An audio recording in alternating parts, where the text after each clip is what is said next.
Selamat malam, selamat bertemu kembali dengan kami. Nama saya Sam dari Keluarga Firman. Ya, kita akan teruskan seri pembahasan pengetahuan tentang akhir zaman.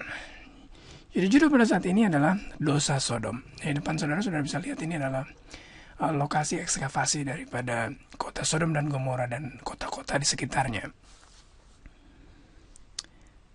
Mari kita buka Lukas 17 ayat 28 sampai 30.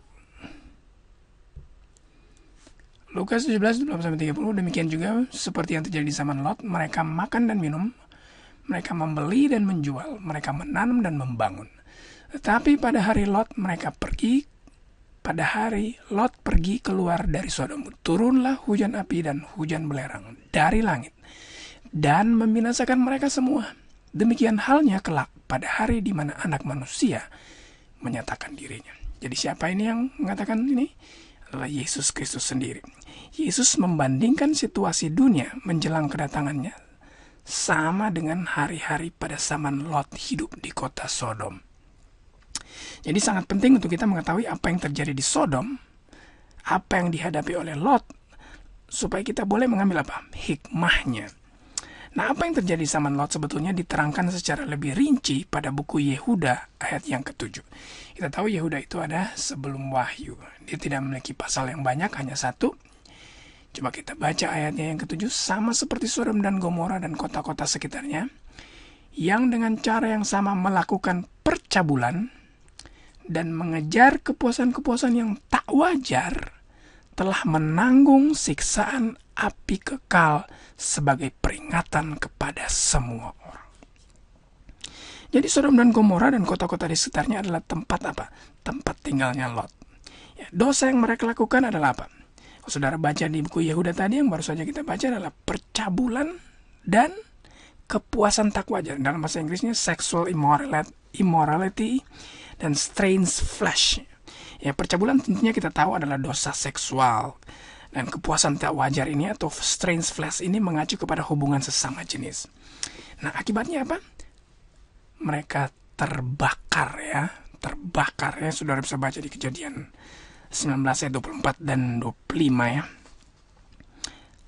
Saudara bisa lihat di sini ada gambar hasil daripada ekskavasi arkeolog.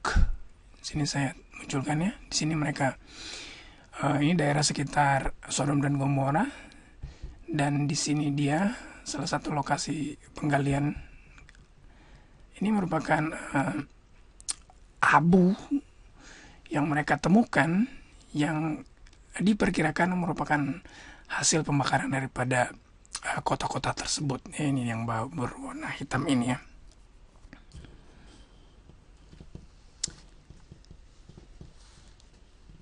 Jadi Allah telah membakar kota-kota ini. Kalau kita baca Kejadian 19 ayat 24 sampai 25. Kejadian 19 ayat 24 dan 25. Nah, ini dia. Kemudian Tuhan menurunkan hujan belerang dan api atas Sodom dan Gomora, berasal dari Tuhan dari langit. Dan ditunggang balikannya lah kota-kota itu dan lembah Yordan dan semua penduduk kota-kota serta tumbuh-tumbuhan di tanah. Jadi, yang paling penting di sini adalah kota-kota ini dijadikan sebagai amaran bagi kita oleh Yesus tentang apa akibatnya dari dosa percabulan dan dosa mengejar kepuasan tak wajar, strange flesh yang akan terjadi di masa depan. Kita harus camkan amaran Alkitabiah ini. Pastikan bahwa kita tidak mempraktekkan dosa Sodom karena Yesus sudah memberi amaran bahwa keadaan akhir zaman akan mirip dengan keadaan di zaman Lot. Memang godaan seksual itu syarat di mana-mana ya. Saat ini kita seakan-akan diserang, dikerubuti, dihimpit oleh godaan itu kemana saja kita pergi, di mana saja kita berada. Kalau kita ke toko, kita digoda oleh gambar-gambar pada rak-rak majalah. Kita putar radio, kita mendengarkan lagu-lagu dengan lirik-lirik seksual. Kita buka internet, kita disuguhi ya, barangkali tanpa sengaja, gambar-gambar cabul itu kan muncul di sisi kiri kanan berita ataupun di wall Facebook saudara. Kalau kita mengendarai mobil, kita tanpa sengaja melihat wanita-wanita dengan pakaian-pakaian minim, gaun-gaun pakaian ketat dengan belahan dada yang rendah bahkan tanpa belahan lagi. Jadi gambar-gambar yang kita lihat di papan-papan iklan ya, di billboard yang menonjolkan wanita berbusana minim. Kita ini adalah generasi yang apa? Yang dibombardir oleh godaan atau dosa seksual. Kita harus tahu dan sadari bahwa ini adalah dosa. Ini adalah dosa Sodom. Kita harus lari kepada Yesus Kristus Tuhan kita, kepada firman Allah, kepada kebenarannya, agar apa? Agar pikiran kita dipagari oleh godaan-godaan yang sangat besar yang bertujuan untuk menjatuhkan kita. Tapi jangan salah mengerti, saya ingin menekankan di sini bahwa seks itu bukanlah dosa dan tidaklah salah, ya. Oleh karena keinginan seksual itu sendiri diberikan oleh Tuhan. Nah, ini dia kabar baik bagi kita semua. Coba kita baca Kejadian 2 ayat 24 dan 25. Kejadian 2 ayat 24 dan 25. Sebab itu seorang laki-laki akan meninggalkan ayahnya dan ibunya dan bersatu dengan istrinya, sehingga keduanya menjadi satu daging. Mereka keduanya telanjang, manusia dan istrinya itu, tapi mereka tidak merasa malu. Mereka telanjang, mereka disatukan, tapi tidak merasa malu. Karena tidak ada malu bila seorang pria dan wanita datang bersama, bersatu dalam perkawinan. Sebab ini adalah apa? Rencana dari Pak Allah sendiri. Kalau kita lihat baik-baikan ayat ini, bukan perempuan dengan perempuan, bukan laki-laki dengan laki-laki. Jadi bukan antara pacar laki-laki dengan pacar perempuan.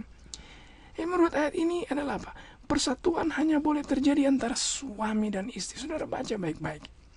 Dalam konteks perkawinan, seks itu secure, menjadi berkat, dirancang untuk mendatangkan keintiman yang lebih kuat dan menciptakan kebahagiaan. Oleh karena itu adalah pemberian Allah.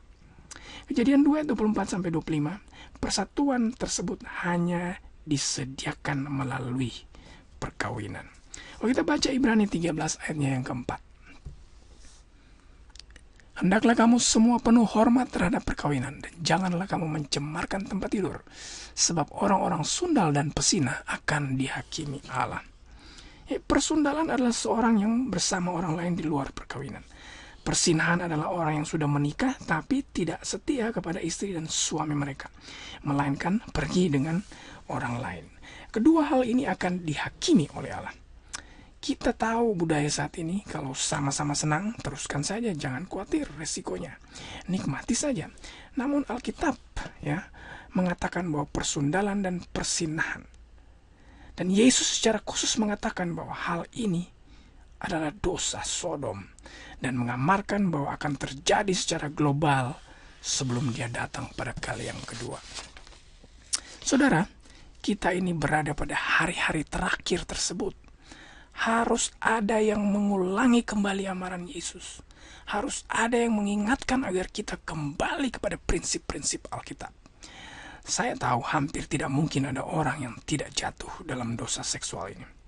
Bahkan banyak yang masih terjebak dalam dosa Sodom ini ketika mendengarkan akan pembahasan ini. Juga banyak yang terdorong ke kiri dan ke kanan oleh karena situasi yang tidak mereka sadari.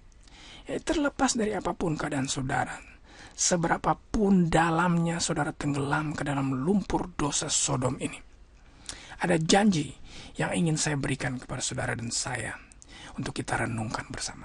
Mari kita baca 1 Yohanes 1 ayat yang ke-9. Jika kita mengaku dosa kita, maka Ia adalah setia dan adil, sehingga Ia akan mengampuni segala dosa kita dan menyucikan kita dari segala kejahatan. Saudara, datanglah kepada Yesus. Akuilah akan dosa kita. Mohon pengampunan daripadanya. Yesus akan menghapus dosa kita. Yesus akan mengampuni kita. Yesus akan menyucikan kita. Yesus akan memberikan awal yang baru bagi kita. Kalau kita baca Kisah 2 ayat 38, bukan ayat yang terakhir, jawab Petrus kepada mereka, bertobatlah dan hendaklah kamu masing-masing memberi dirimu dibaptis dalam nama Yesus Kristus untuk pengampunan dosamu, maka kamu akan menerima karunia Roh Kudus. Kemudian apa? Sesuai dengan Kisah 2 ayat 38, kita harus apa? Berdoa, meminta kuasa Roh Kudus dalam kehidupan kita setiap hari, agar pikiran kita akan diterangi oleh Roh Kudus. Dengan kekuatan Allah, kita akan menang menghadapi godaan seksual. kita bisa kalahkan godaan dosa Sodom.